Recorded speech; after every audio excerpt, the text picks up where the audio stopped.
Amen. Okay, so in the morning we covered the very first part of my presentation. We went to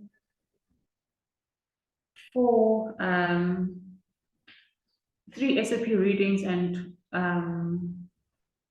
one Bible reading.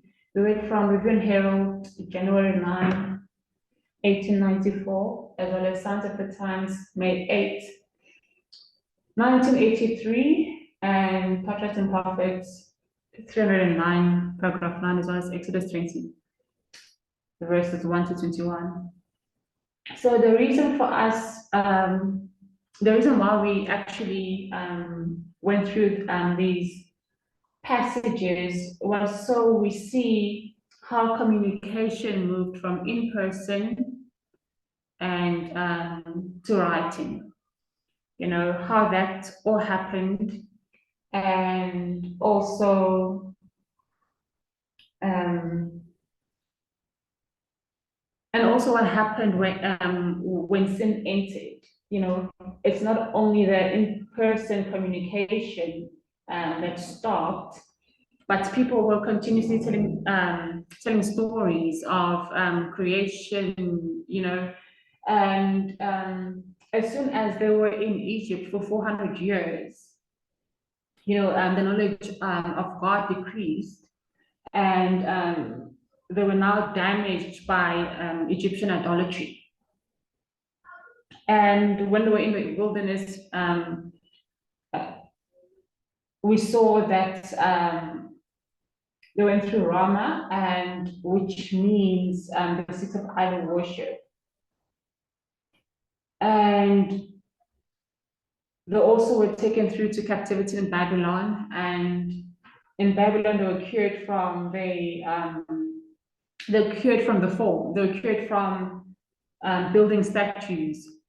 And in the time of John the Baptist, at the end of ancient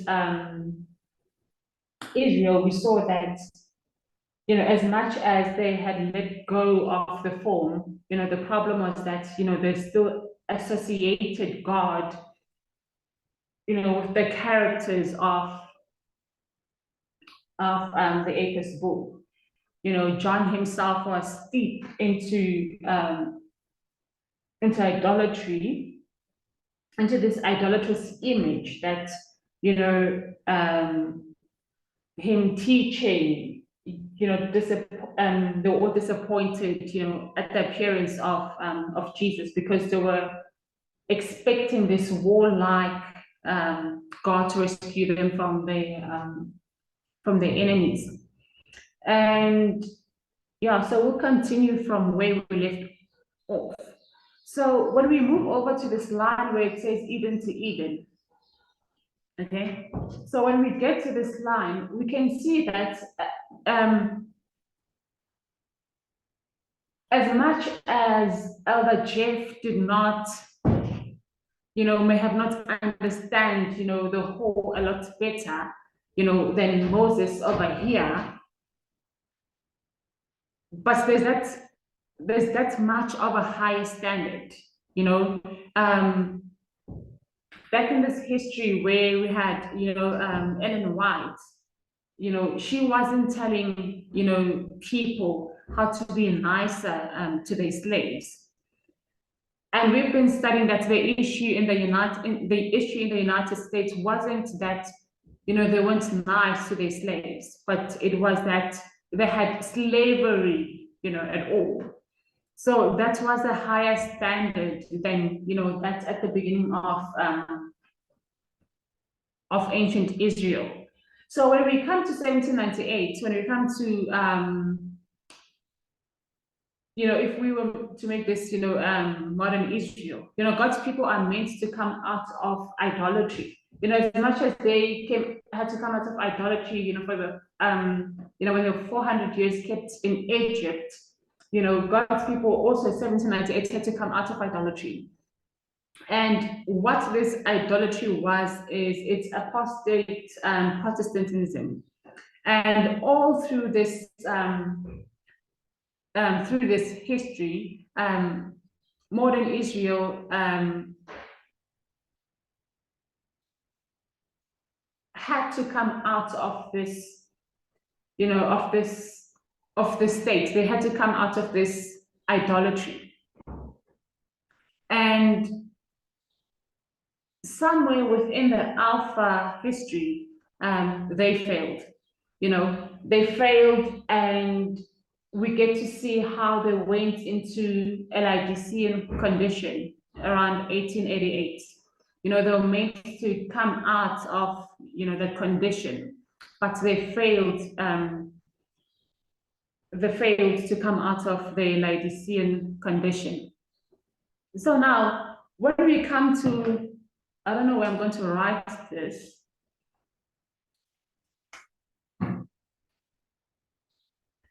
Okay, let me just mention it. So when we come down to our history, Elder Jeff Smith is deep into apostate Protestant idolatry. He himself doesn't understand the character of God. And this study of the Apis Bull, it is a study to help us consider idolatry, in a different light. For us to see that it's not all about the form. It's not about the form of the idol. It's also about the character that is associated with the idol. And we will see what this may look like or looks like in our history, and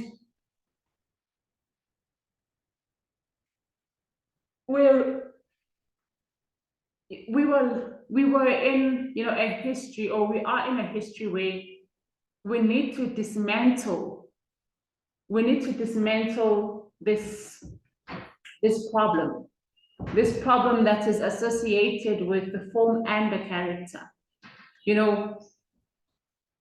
We're in a history where we see that, we do not have an issue with the Sabbath. We understand how to keep Sabbath. We see its importance, so we do not have any graven image, and what we need to understand, and what Adventism doesn't understand, is that when it comes to the character of God, we need an understanding of parable teaching, an understanding to show us the character of God, and such a teaching, such a methodology takes people by surprise, because it doesn't look nothing like the idol that they have built up in their minds. So when we look at our history in 2014, when we take a look at 2014 as a whole, and think about what does God look like here, and what he looked like to us. God looked like a white Republican male. And at the time when the Midnight Cry message began to do its work in 2018, it started to take apart this form of an idol. And for priests, we were saying, come out of Babylon, my people, come out of the idolatry of apostate Protestantism. I always get this word wrong. So we were coming out, we had to come out of, that idolatry. And we had to destroy, these idols. And as of 2018 September to 2019 September, the whole message made an increasing attack on on such idol worship. Okay, many people were not willing to let go of this particular idol worship. So also part of this presentation is Albertus brings about a thought in this presentation, and I'll try to rephrase it. Okay. She says, the people whom are coming up to her, and the people are saying, the lines that we teach, they are good lines, and they're quite interesting,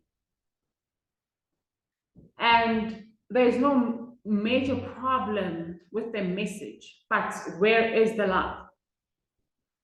Where is that experience? We need to spend more time dwelling on God, thinking about how nice Jesus was, how he died for us, thinking about love.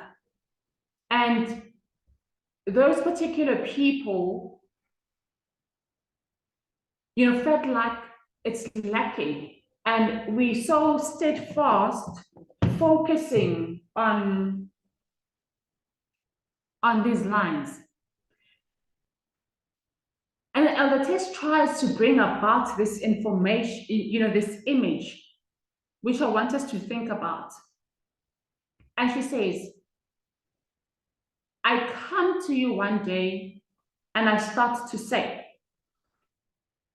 I really love you. I think about you all the time. I just want to spend every moment of every day dwelling on you, contemplating on how wonderful you are. And you say, when do you think, or what do you think when you do that? What's going on, or what's going through your mind? And I say, I really think you're nice. Then I start thinking, you look like a very good cook. You play the piano. So I think about you playing your piano. I think about your pet dog, the one that you so loved. I think about how you struggle with Excel spreadsheets. And I just want to spend all day thinking about you. Would you particularly feel loved, she asked, when you realize that one was spending the whole day just thinking about, oneself? And she points out that this is what we do to God. We think we spend all day dwelling on him, and we create this fictional model in our minds, of this idol. Because, when you think, one is loving you, who are you actually in love with? It will all turn out that you're in love with yourself. Yet at the same time, how could you say this about someone else?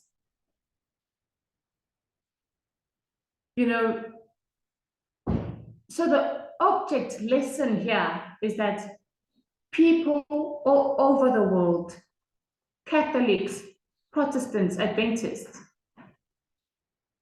as well as people in the meeting currently, we worship a God that is made in our own image. And that right there is a definition of idolatry. And the whole purpose of the study is that you do not need the form, for that to be idolatry. You do not need the statues, but then it's all these characteristics that are associated with God, the character that forms part of that idolatry. So years back, we brought this point to head because everyone in the movement in the past was worshiping this God that looked like a white male Republican. And we did so because during that time, that was what we were taught. That was the hero in our minds. Someone like a type of the atheist bull. They presented with the true character of God. And like the Jews of old, when the Midnight Cry message came, many could not recognize him. So if we think that we currently understand God now,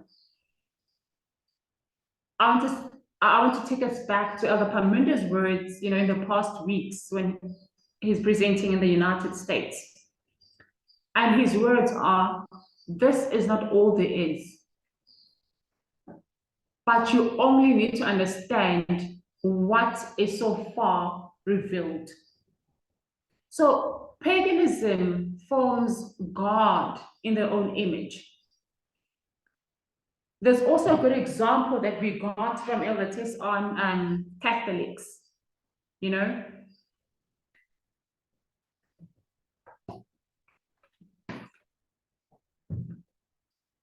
on Catholics, So we've got Catholics who, both the conservative and the liberals. So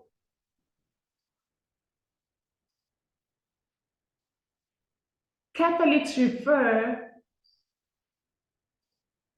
to Mary the most, and if we were to look at the two groups, the conservatives and the liberals,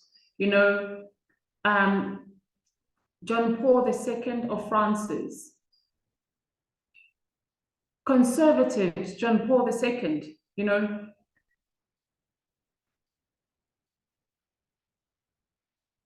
we could question ourselves as to why are the sexist conservatives like John Paul II, why are they taking Mary, this woman, an ordinary flesh and blood, and they lift her up to this holy standard? They create this halo around her and make her holy. Why are they doing that? Why is Mary holy to them?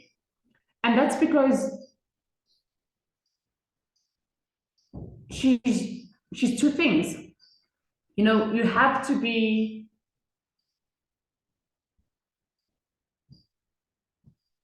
if you have to be worthy, in conservative Catholicism, one of the standards are that you need to be, or you have to be a virgin, and the minute your virginity is gone, you're not worthy of anything.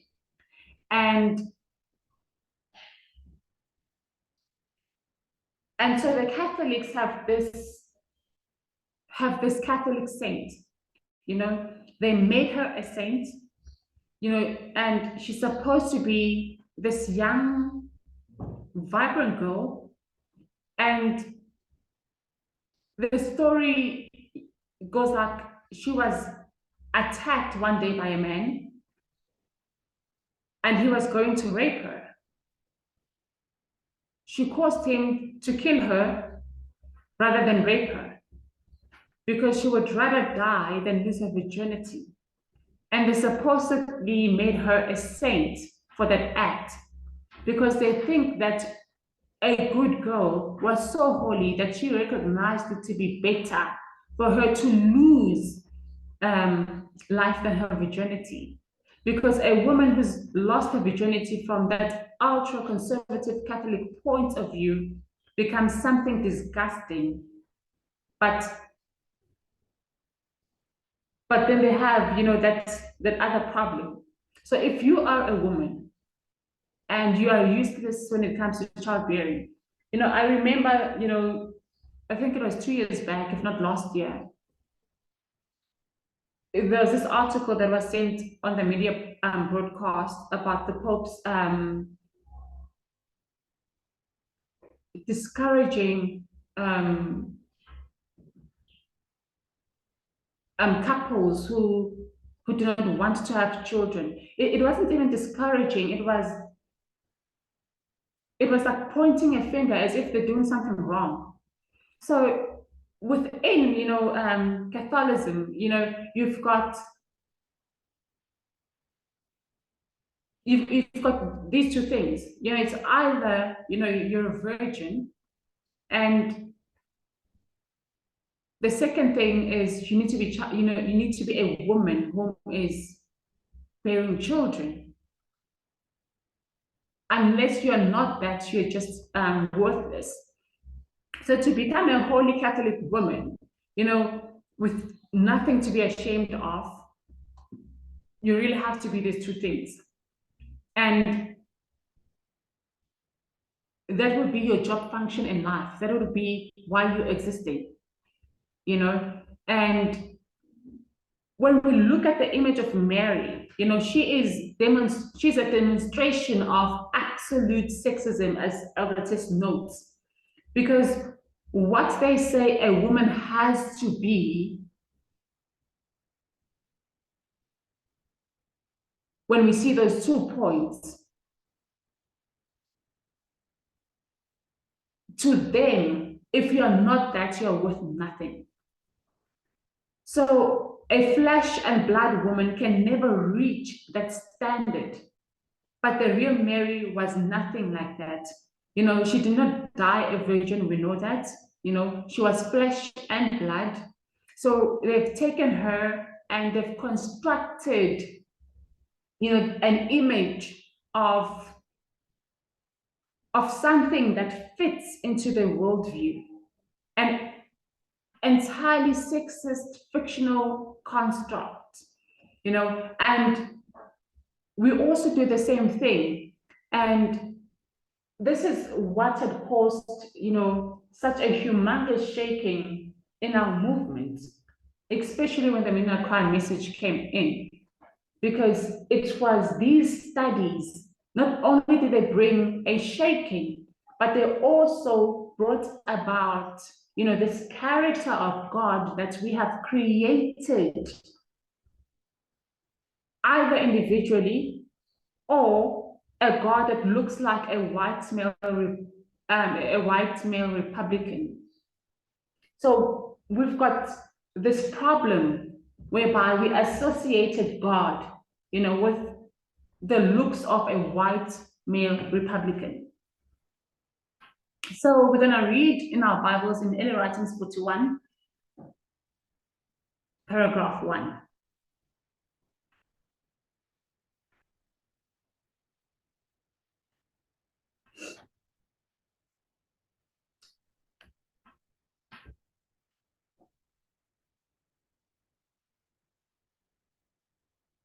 Okay, let's read.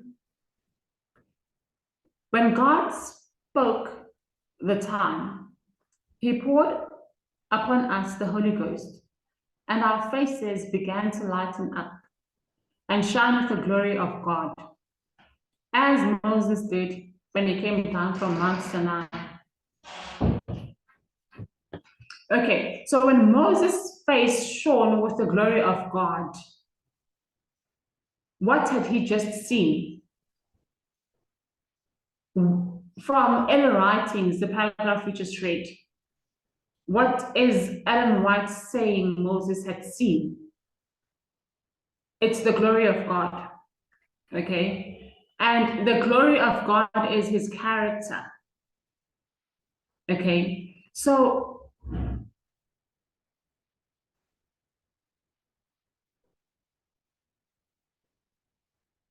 at the formalization of our message, or at the formalization of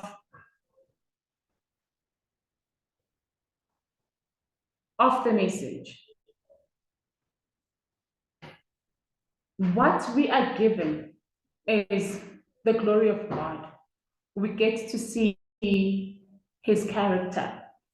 And this would also point out to us what we need to dismantle when it comes to this image that we've created of God. Okay, so in Review and Herald, May 10, 1887, okay, it talks about the earth being lightened, with the glory of the third angel's message. And maybe we should read it.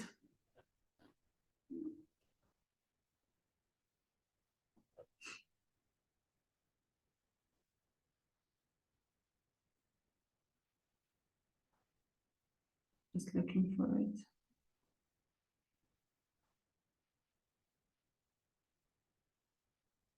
Review and Herald, May 10, 1887, paragraph 20. Okay. Okay, so it reads, the earth is to be lightened with the glory of the third angel, not a little corner, but the whole earth. The message shall go with a loud cry. So if we remember,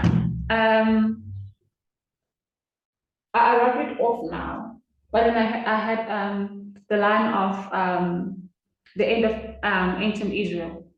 Okay, so if the disciples were lightened up with the glory of God, and we see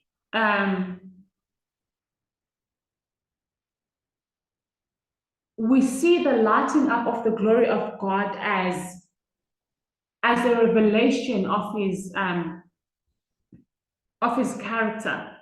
And the only reason why people cannot see the love of God in this message is that in every parabolic component of it, because to whatever degree, they're still worshiping the God that is constructed in their own image. They've made up God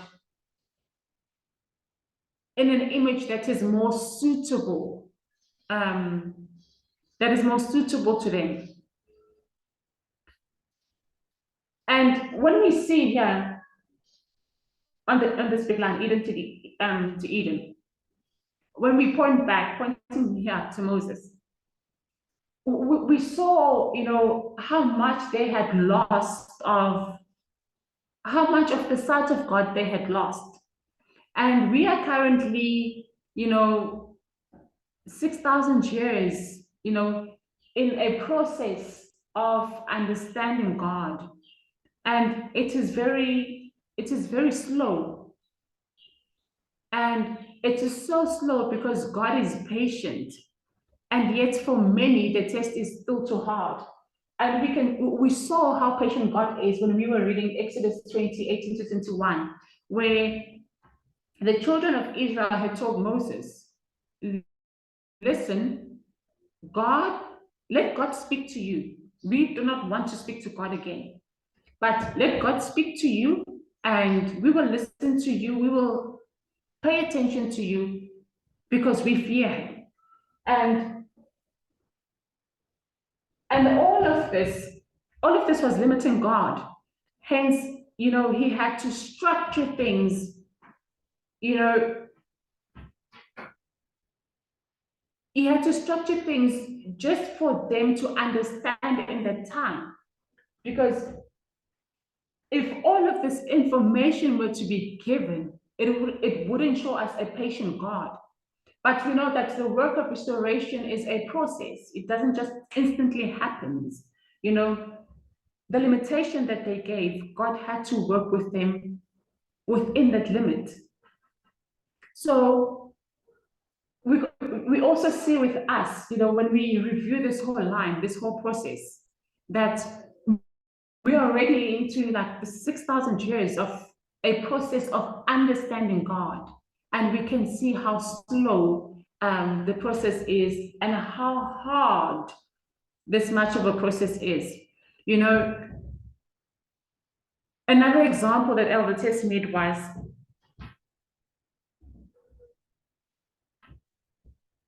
how can I put this? I'm trying to think.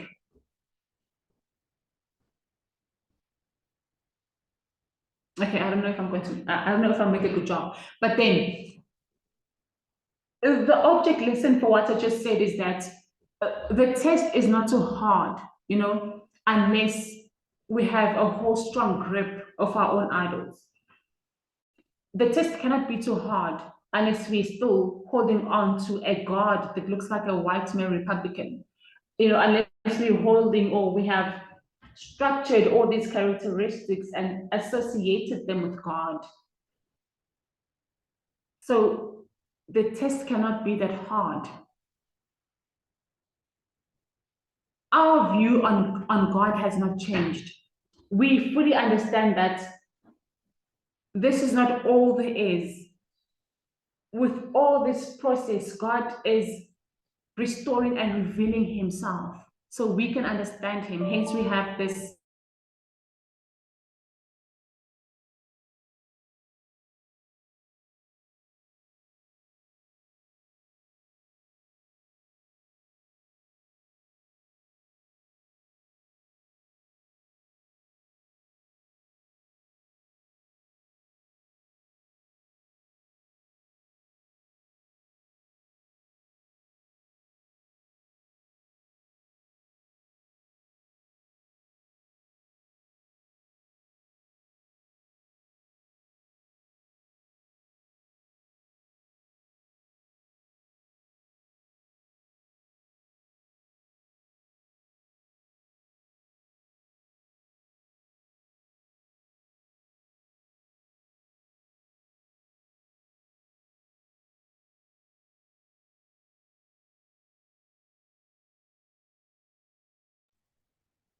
It seems like Rasedi is kicked out. Let's just wait for you to log in again.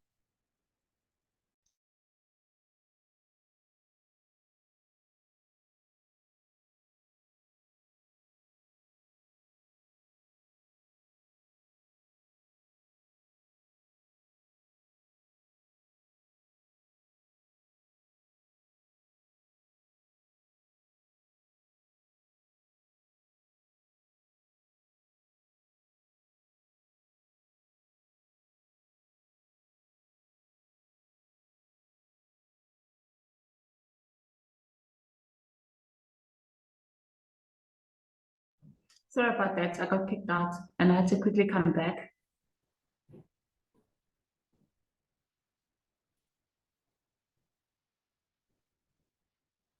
I'll continue. Okay, so I think the last thing I said was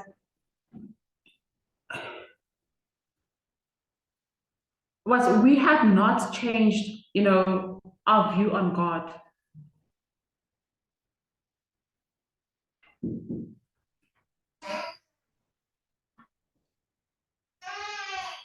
And also that the test is not hard unless we have a whole strong grip on our idols and are made or pointed out to having a God that looks like a white male Republican.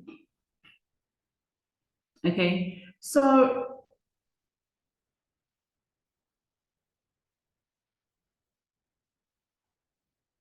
also some of the problems that we also might experience or we might have is that we might think that we already, you know, we already know what God's character looks like. And if we were standing at 2014 before the Midnight Cry message, we probably be thinking that, you know, the character of God was racist, that it was sexist, homophobic, you know?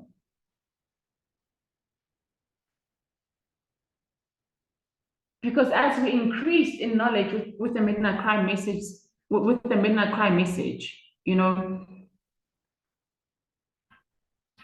it all cleansed us from our own idolatry.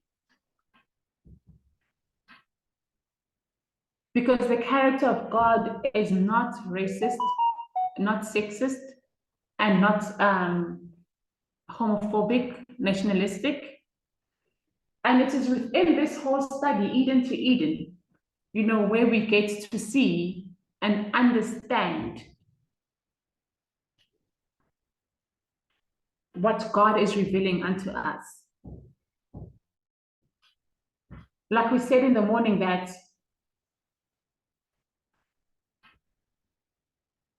and also now in the afternoon that God did not tell them to be nice to their slaves, but the whole problem was slavery as a whole. And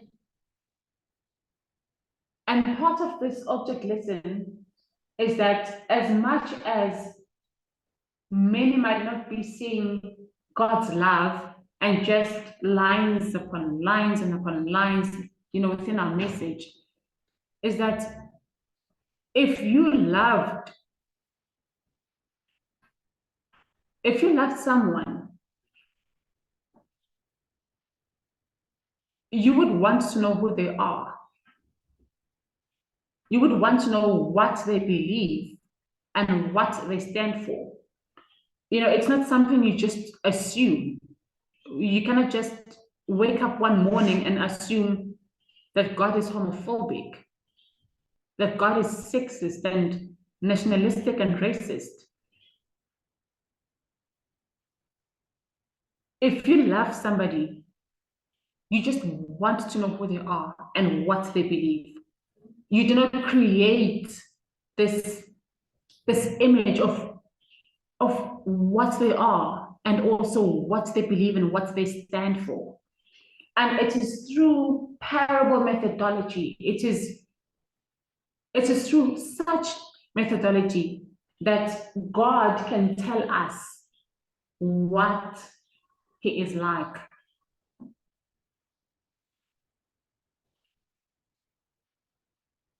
It might be, and it is, you know, it's so easy for everyone to build an image of God, you know, or to build God's image in, you know, in our own. And it gets so easy because we just love ourselves, you know.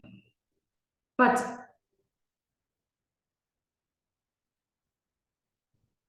imagine now having to construct a God, you know, that you yourself are also not comfortable with. I don't even know how you can imagine this, but I really hope you can see the lesson behind this. You know, is that the passage that we read now in, I think it's Review and Herald, the last passage about Moses going to the mountain, you know, seeing the glory of God. You know, the reason why God cannot show us his character, you know, his glory, from what we have read and from what we understand, is that if we were to see it, you know, it would destroy us. Elder says, when explaining this, says it might sound, you know, spiritualistic. You know, it might sound like tongues of fire. But part of the suggestions is that the reason why it would destroy the people if they saw the glory of the character, it's also similar to what happened in the past dispensation when the midnight cry message sounded.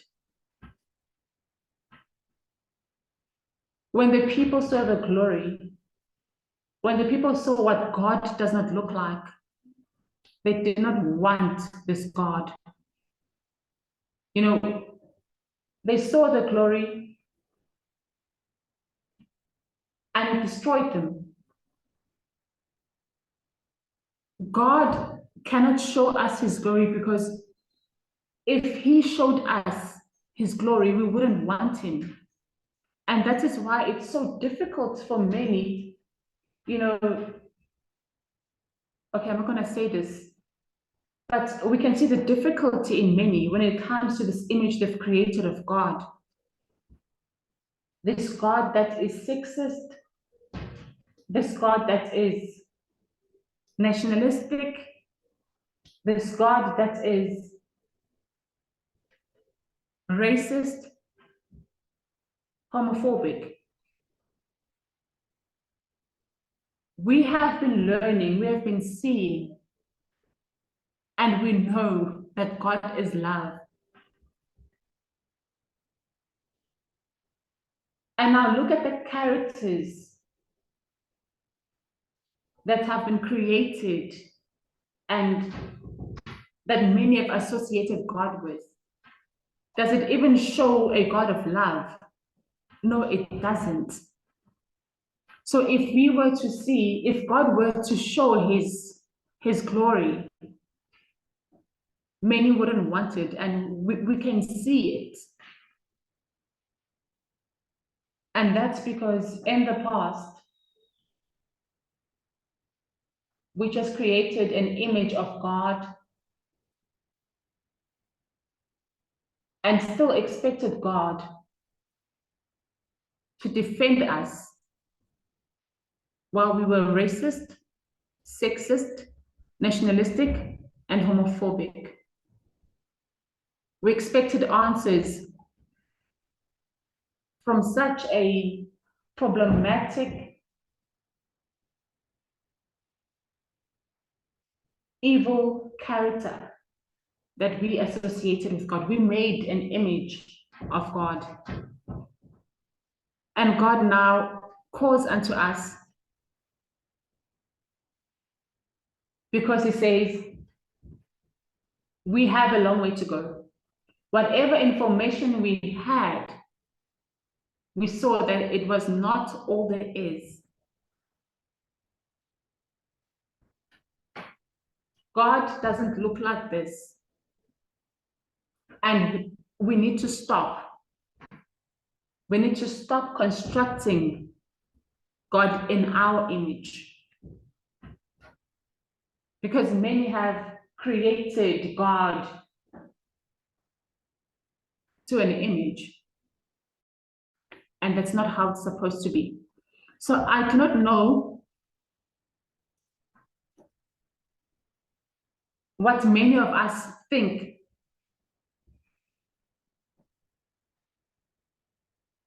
idol worship is. Maybe we can enter into a discussion. Maybe this can be a question that we ask ourselves. What idol worship looks like. And the problems that are associated with the form and the character of God. That points out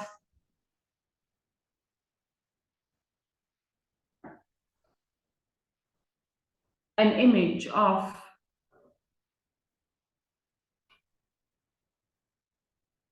the epistle. I don't know if I asked my question quite well, but I'd like to know from each of us that are here, because there's just little of us, what we think idolatry is.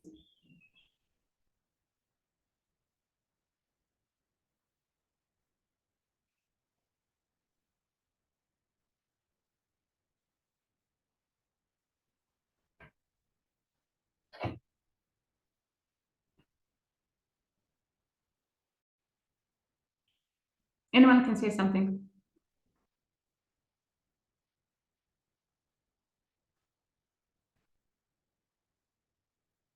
There's a question on the chat.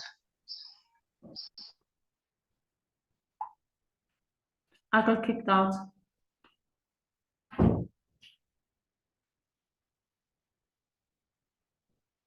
When you kicked out, you can't, I don't know about others, but I cannot see, I don't even know where to look for that question.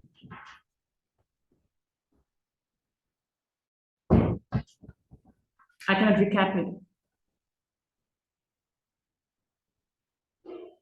Tata, can you see the question?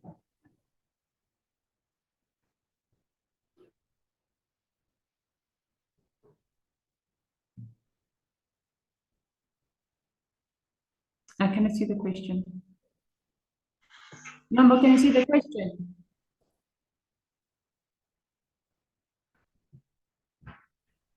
Hi, Rasedi. I saw the question. The question was saying that can you please expand on the part where you are saying that God is not a white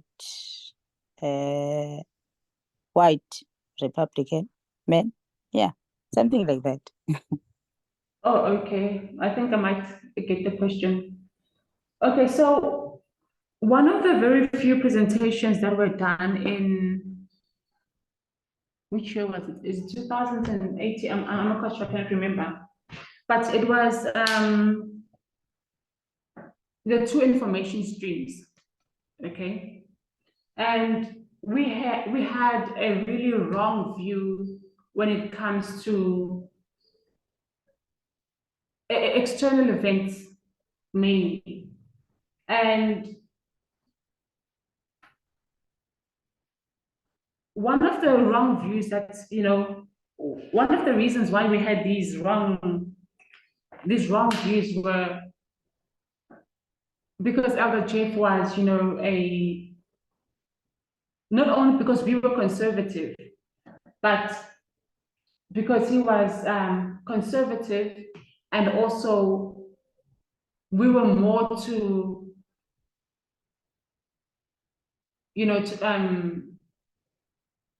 to right-wing news.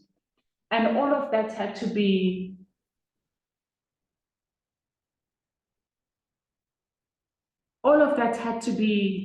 restructured.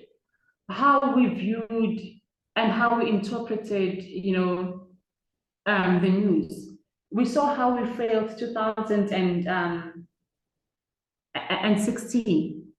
How many were disappointed in the how many would have been disappointed in the election of in the United States election should Hillary Clinton have won. We did not see or view her as somebody that, that could lead the country, mainly because she's a woman. And also because being conservative limited us in the expansion of who God is, and and his character. We had already thought, we have this. Whereas there was just more to it than what was brought to, to our view when we're studying the Bible. Our view was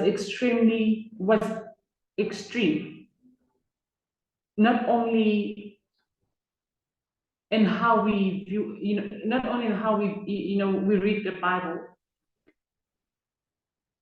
but also when it came to love. We saw nothing beyond white America. We saw nothing beyond a male leader. And it's all our views that brought us into this wrong conclusion of, of who God is. We just held on to something that was molded by someone else so hard, to a point that we missed completely we miss, we miss completely what God was revealing. And when I say what God was revealing, when we look at the history in of modern Israel, from 1798 maybe to 1863. Actually, when we look at 1850, there's a whole lot of information that we completely missed. Yet we were so steadfast, excited, waiting for God. However, we pictured heaven. However, it did not look like a place that would be fit for either woman, fit for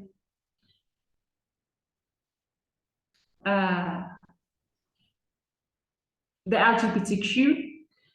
And also, there was a time of the test that she did a study. It was on feminism. And now I want to think now. I want to think of this woman, but I forgot her name. She was talking about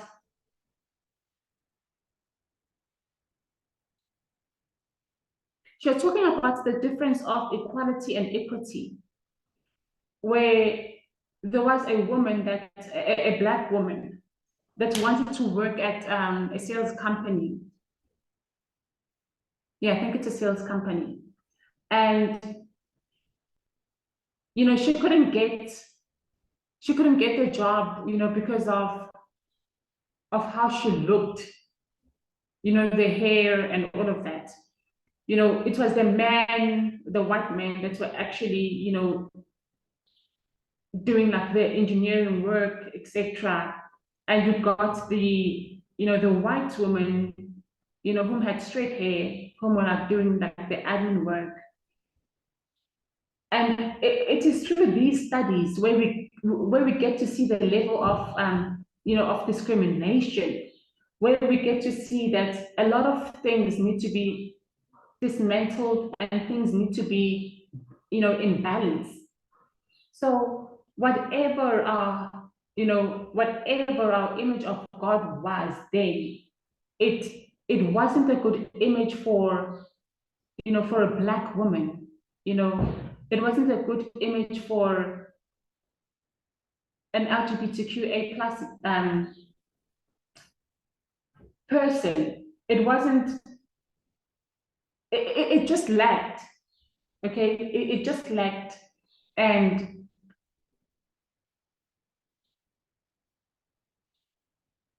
because of all of that, it limited our knowledge when it came to the character of God.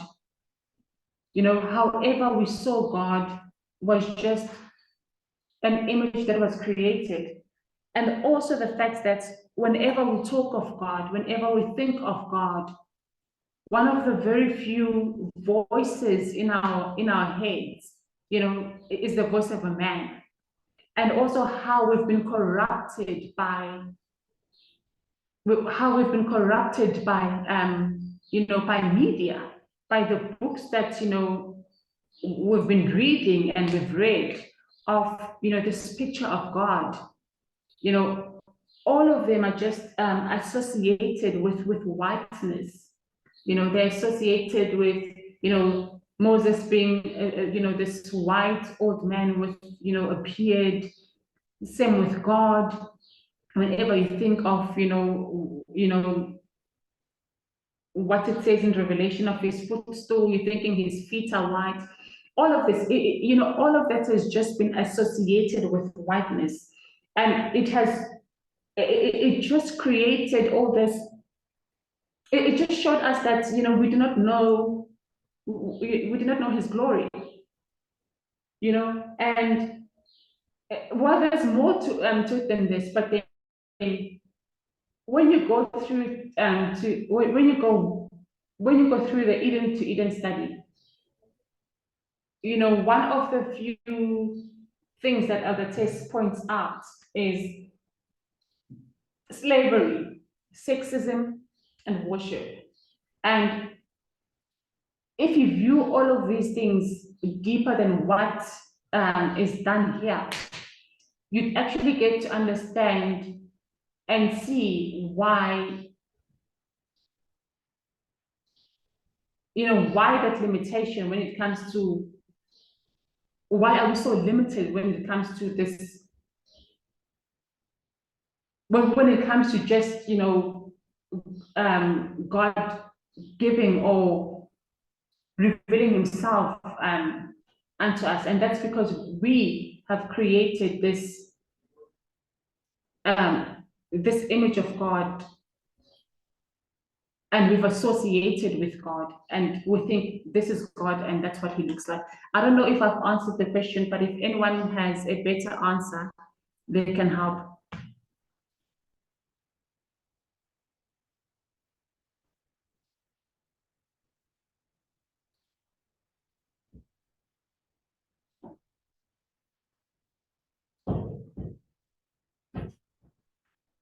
Number? Hello, David. Hi. I don't know, but I'm not sure what is the person answered because it was not me who asked the question. But then maybe just in addition to what you have said, I think the reason why we say God is not a white Republican man, it's because of what the message of equality is, has corrected our understanding. If we can compare how conservative we were in the past, and also even how we were viewing God and also even his kingdom. So we're thinking that, God is sexist, God is nationalistic, and also homophobic. So we have seen that that's not it. God is not sexist, God is not homophobic and also nationalistic. So I think that's the main reason why you were even saying that God is not that white Republican, man, as you have said. Because we know that when it comes to America, we know that America, in a sense, it's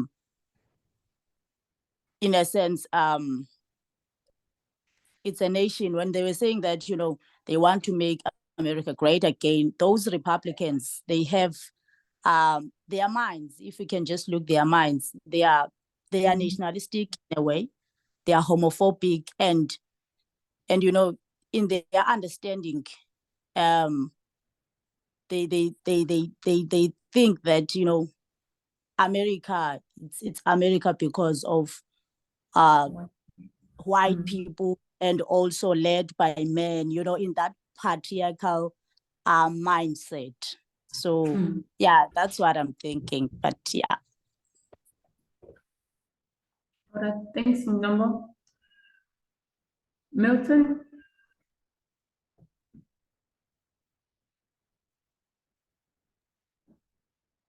Hello. Hello. Okay, you still want me to respond to the question which was asked, or just to add? Yeah, you can add. Yeah, I didn't see the question in the chat. I also didn't see the chat. So, but yeah, I think you have. I'm not sure in what context, like the person was asking, like, but from my understanding, the symbolism of how did we came to see God in the image of what the white male supremacy, like the American white male has created. It's the same way, like when you look at the golden calf, it was then time of the Jews when they come out of Egypt. That's the image which they could perceive. When you come to 2020, also our image of what God looks like, it was molded within the thinking of how the white, especially evangelicals, were portraying God to be. So the same way the golden calf had to be destroyed by Aaron is the same way the midnight cry to destroy that imagery which we had in our mind. We were no longer thinking of God in the form of an image, but it was tainted with the thinking of the white legacy of wanting God to be in their own way superior as a male. So when you consider, it's actually two different parables which have the same issue at hand, which that character had to be destroyed the same way the Jews had to deal with the golden cow. Thanks. Lindela?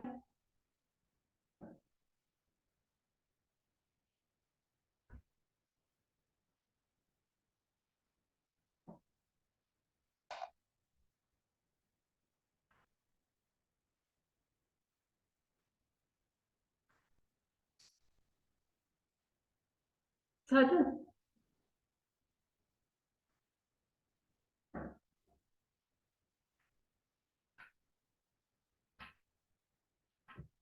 V?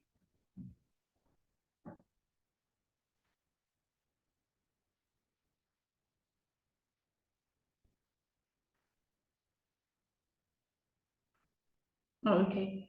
So yeah, I'm sorry, I couldn't see that thingy because I got kicked out. But yeah, I had asked an image about, what I even forgot the question. But I think I asked what we think idolatry is. But I wanted us to get into a discussion. I don't know how much time I have left, but I know my hour is finished. Maybe we can have like a 5 minutes discussion, then we close. But just what our view on idolatry is. What do you think idolatry is?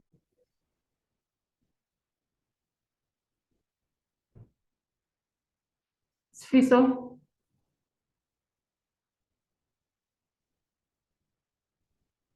Lillian?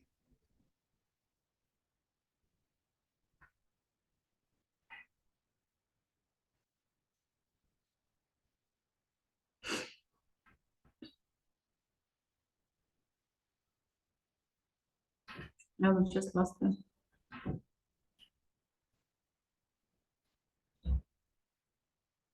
Litwin, are you there?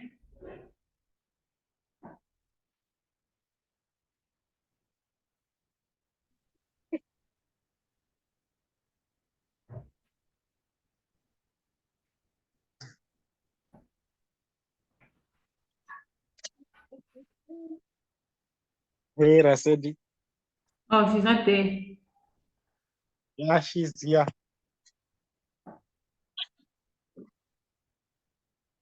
She's trying to hide. Oh, number.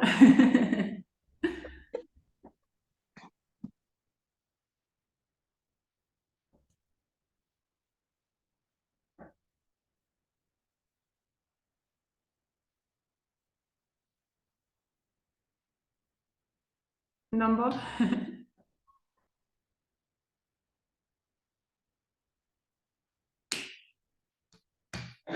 Can I try? Yes.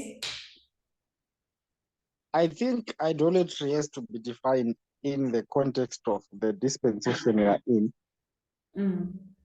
and with especially the Jews, when the dispensations are changing, it's just that we take time to shift our thinking.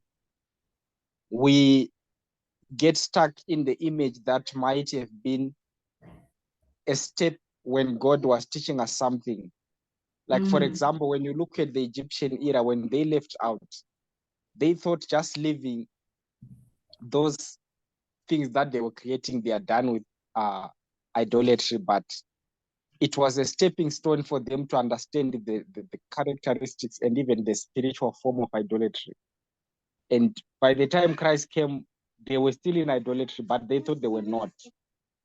So the same way when you come to Christians, what we thought idolatry was defined by the, let's say, the Dark Ages, what Catholicism is and how they worship images. And we think when we deal with that, we are done. But here, when we come to the midnight cry, we see that we're still in idolatry. So I think dispensations can give us a clue of what idolatry looks like, and it's not always the same thing.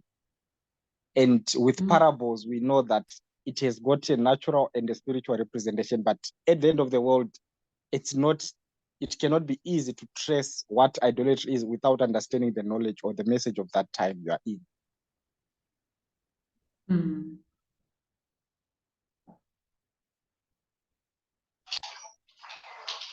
Hi, Rasedi. Hello, Twinnie. Hi, Rasedi. Hello, Twinnie. Can you hear me? Hello, Rasedi. Oh, sorry. Hello, sorry. Can you hear me? Yes, Dudu. Yeah. I just want to mention that I thank God for bringing me into the movement, because when I was growing up at home, there was pictures on the wall. I was a Roman, in fact. There was pictures that showed Jesus as a white man.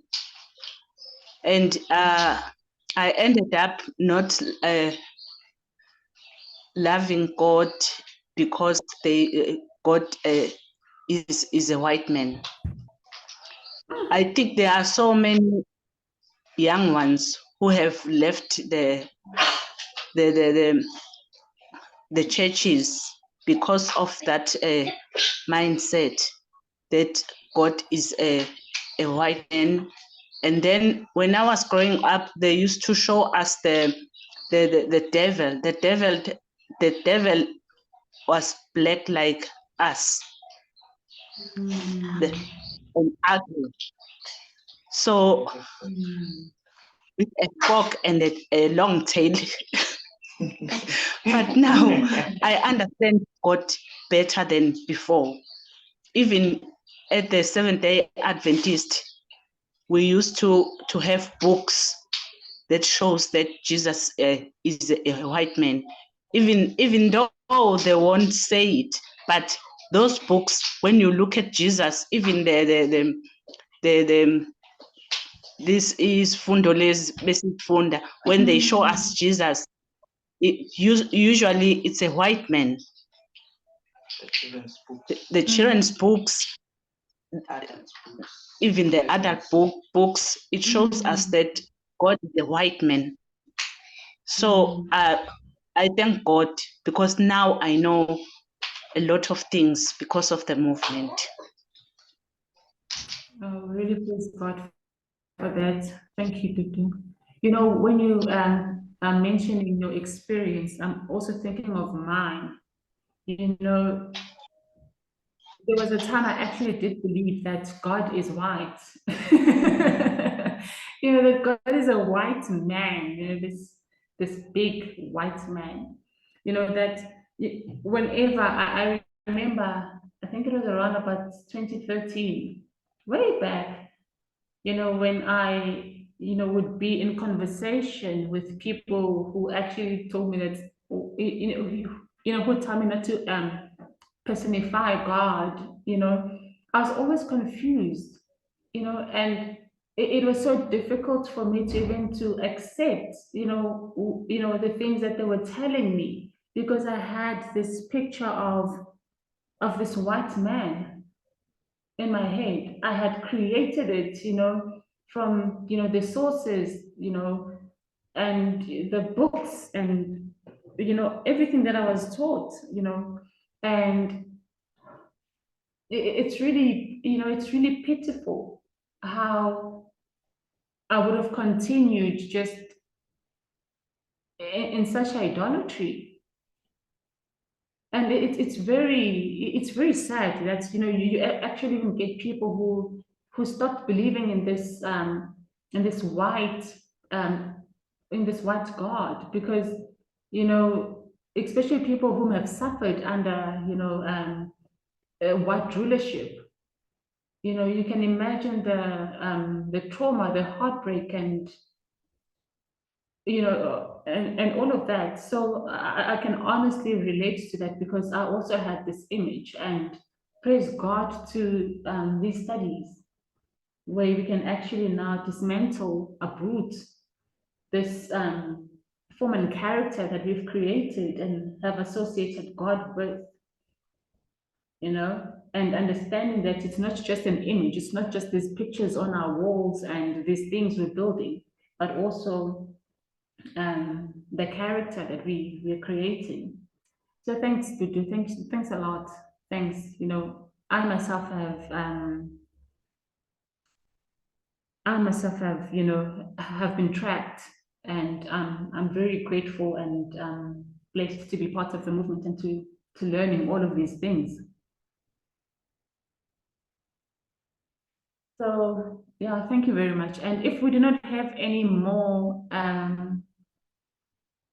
comments, and I think we can pray. If Elder Gracious is around, please can you close for us in prayer?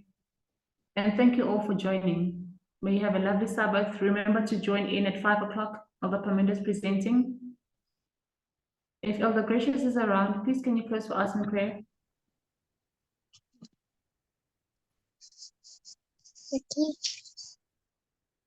Let us pray. Dear Lord in heaven, we come before your throne of grace this afternoon.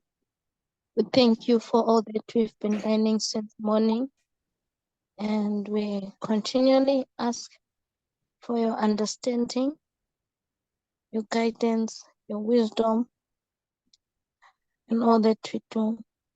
Thank you for your message, which has come to liberate us mentally, spiritually, emotionally, physically.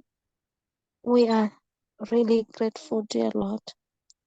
As the studies will be going on throughout the day, we pray that you may continue to be with us, and may you also comfort those who have lost their loved ones. May you also be with the families that have suffered as tragedy and are losing their roofs. May you help so that funds can be found to repair the damaged houses. When all this is done, and say, may glory and honor be given unto you, for you with all the praise. Pray all this in Jesus' name. Amen. Amen. Thank you very much for joining. Happy Sabbath. Thank you, Rasedi. Bye. Bye-bye. Bye.